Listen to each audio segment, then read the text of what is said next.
O kabayan, so Hyundai Elantra tayo.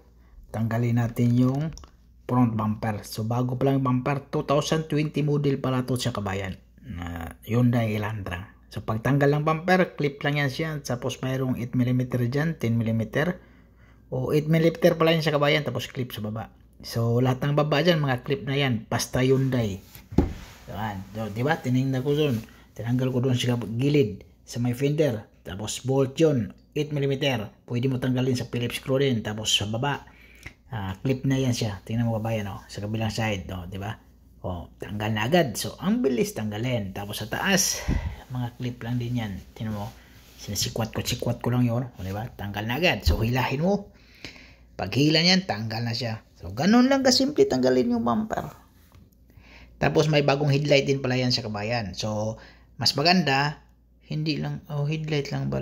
Headlight, bagong headlight lang. So, ang technique dyan, dahil sa medyo konti lang trabaho, so ilagay na natin yung headlight.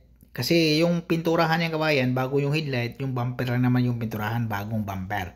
So, yung bagong sikanhan na headlight, ikabit na natin, tapos isetting na natin yan.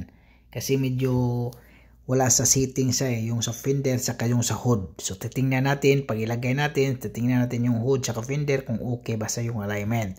Pag okay na, pag tapos na piturahan yung bumper, walang problema yung kabayan. Yan tingnan mo, di ba? Tiningnan ko yung kabilaan. Yan.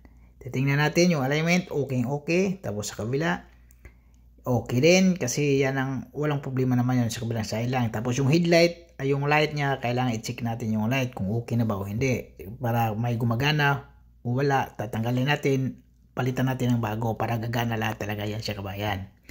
So pag okay na, waiting na tayo sa bumper. Pag nandun na yung bumper, automatic fix na yung bumper, tatanggalin natin yung accessories, yung salmay luma, ikabit natin sa bago. Ganun kasimple. Tapos pira na agad. Bale, tinanggal ko lang kabayan ng bumper, mga ilang minutes lang yun, mga 2 minutes lang tanggal na yung bumper. Nakabit na lahat, so automatic na, pira na siya kabayan. So huhugasan pa yan siya, cleaning. Pero hindi na ako maghugas kasi medyo maraming trabaho ngayon. So maraming salamat.